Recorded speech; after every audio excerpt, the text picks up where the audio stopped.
दो पिता मामले में यानी कि दो दो पैन कार्ड रखने के मामले में श्वेता सिंह की हवा निकल गई है। जब से उनको पता चला है कि उनकी विधायकी रद्द हो सकती है। झारखंड विधानसभा की सदस्यता अब बहुत जल्द रद्द होने वाली है।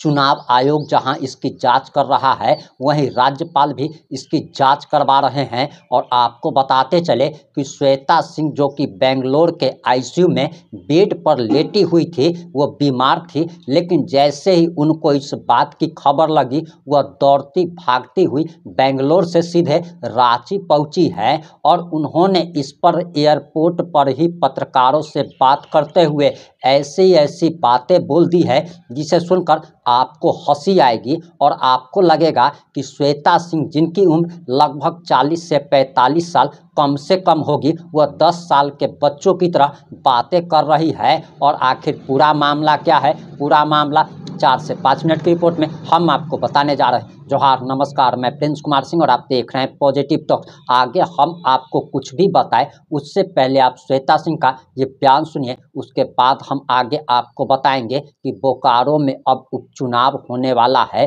श्वेता सिंह की तो विधायकी पहले से ही खतरे में थी, लेकिन उन्होंने खुद ऐसे ऐसे बयान दे दिए हैं जिसके बाद उन पर अब ज़्यादा खतरा मंडरा रहा। मेरे पास मेरे संज्ञान में एक वोटर आईडी कार्ड, एक पैन कार्ड, एक आधार कार्ड है जो लिंक्ड है, जिसको मैं इस्तेमाल करती हूँ। और मेरे नॉलेज में इतना ही है। अगर हाँ, वोटर आईडी कार्ड का मामला जो 2019 में आया था, उसके बाद हमने लिख करके दिया था तो कि उसको बंद करा दिया जाए। आगे क्या है तो जांच की चीज़ें हैं। अच्छा, बताया जा रहा है कि जो गुरुग्राम में बनाया गया है पैन कार्ड, उसमें आपके पिता का नाम दिनेश कुमार सिंह है, और जो 2010 में रामगढ़ में पैन कार्ड बनाया गया है उसमें संग्राम सिंह आपके पिता का नाम है। तो इसको किस रूप में ले रहे हैं? ये मिस्टेक्स हैं, ठीक है ना, नो डाउट। इसको ठीक कराने की मतलब हम लोग ठीक कराने के लिए मैंने दिया हुआ अभी है, ठीक है ना। जो भी डॉक्यूमेंट्स हैं वो हैं मेरे पास और सब जेन्युइन है, और जहाँ पे देना होगा हम लोग वहाँ देंगे। आवेदन आपने दिया है कि गलती हो गई है वोटर आईडी कार्ड के लिए? ये वाला मुझे संज्ञान में अभी पता चला कि ऐसा कुछ है। मेरे नॉलेज में ऐसा था नहीं, बट डेफिनेटली अगर चीज़ें ऐसी हैं तो नहीं, उसको सुधार किया जाएगा। बीजेपी के कुछ प्रतिनिधि मंडल राज्यपाल से मुलाकात करने के लिए भी पहुंचे थे, ज्ञापन भी दिए, और उनका कहना है कि आप चुनावी हलफनामे में भी बहुत चीज़ आप गलत दिए हैं। जैसे कहा जाता है कि चुनावी हलफनामे में अगर आपका कोई सरकारी बकाया नहीं है तो आप नॉट एप्लीकेबल लिखते हैं, लेकिन आपने ऐसा नहीं लिखा, आपका बकाया है। मुझे तरस आता है इन लोगों पे कि जब वक्त था ये चीज़ों को छानबीन करने का, उन्होंने किया नहीं। खैर, अभी भी आए और छानबीन कर रहे भी हैं तो कुछ जन मुद्दे होते, लोगों से जुड़ा हुआ चीज़ कुछ होता तो भी मज़ा भी आता। लेकिन मेरी पर्सनल चीज़ें, मेरा क्या डॉक्यूमेंट्स नहीं डॉक्यूमेंट्स, तो मुझे पता है कि मेरे सारे डॉक्यूमेंट्स सही हैं और मुझको जहां जवाब देना है मैं वहां जवाब दूंगी। बोकारो उपायुक्त ने रिपोर्ट भी दे दिया है मुख्य निर्वाचन आयोग को, और मुख्य निर्वाचन आयोग के पास संज्ञान में भी है। तो आपको क्या लगता है कि आपकी मुश्किलें बढ़ सकती है? आप अभी आगे क्या करने का सोची हैं? नो डाउट, ऐसे कोई बात नहीं है। मैं बेंगलुरु में थी तब पता चला कि ये सब चीज़ें यहाँ पे हो रही हैं, बट ये अननेसेसरी एक हैवॉक क्रिएट करना, और अगर आप काम करना चाह रहे हैं तो षड्यंत्र के तहत जो भी हो, जो भी इनका ड्रामा है वो, लेकिन मुझे पता है कि मैं सही हूँ। और अगर मैं कहीं पे भी अगर ऐसा होता है कि मैं अगर, यार कोर्ट है, पढ़े लिखे लोग हैं, शिक्षित लोग हैं, पता है जज न्यायालय है, हमारे यहाँ न्याय प्रणाली है, तो हम लोग उनकी सम्मान उनका करते हैं। और जहाँ जिस तरीके से मुझे खड़ा होना है, मुझे पता है मैं सही हूँ, और मैं तो साबित करने की चीज़ें हैं। ये तो एक मिस्टेक हो सकता है यार, छोटी सी चीज़ है ये, इसको आप इसको इतना बड़ा बना रहे हैं। जो मुद्दे झारखंड में बड़े होने चाहिए थे उसको आप बड़ा बना नहीं रहे हैं। ये पैन कार्ड, आधार कार्ड, वोटर आईडी कार्ड, इसको आपने फ्रंट पेज पे डाल करके क्या कर रहे हैं आप? सवाल ये उठ रहा है श्वेता जी कि जो चुनावी हलफनामे है उसमें आपने पति का नाम संग्राम सिंह लिखा है, और 2000 देखिए, ये चीजें इतनी महत्वपूर्ण नहीं है, एकदम महत्वपूर्ण नहीं है। महत्वपूर्ण होता तो मैं खुद प्रेस कॉन्फ्रेंस करके सबको बुलाती, सबको सफाई भी देती। लेकिन मुझे पता है मैं सही हूँ, और जहाँ मुझे सही साबित करना है, जहाँ से क्वेश्चन आना चाहिए, अगर वहाँ से आता है तो 1000% मैं वहाँ जाकर के अपने पेपर्स, डॉक्यूमेंट, जो भी चीज़ें हैं, क्योंकि मुझे पता है मैं सही हूँ। अच्छा, आपका क्वार्टर का जो बताया जा रहा है कि भुगतान नहीं हुआ है, बकाया नहीं है, मेरी बात, मैंने क्या कहा, 100 बातों की एक मतलब 100 सवाल का एक जवाब है कि मैं सही हूँ, मेरे पास डॉक्यूमेंट्स हैं, जो वो राइट प्लेटफॉर्म होगा मैं वहाँ अपने डॉक्यूमेंट जमा करूँगा। डुमरी विधायक जयराम महतो का कहना है कि वो विधानसभा में भी ये मामला उठाएंगे। अब मैं हंसने से ज़्यादा और कुछ नहीं कर सकती हूँ। हमारे झारखंड में और भी ज्वलंत मुद्दाएं हैं। हम लोग अगर मिल करके अपने झारखंड को बेहतर बनाएं तो मुझे लगता है कि अच्छा होगा।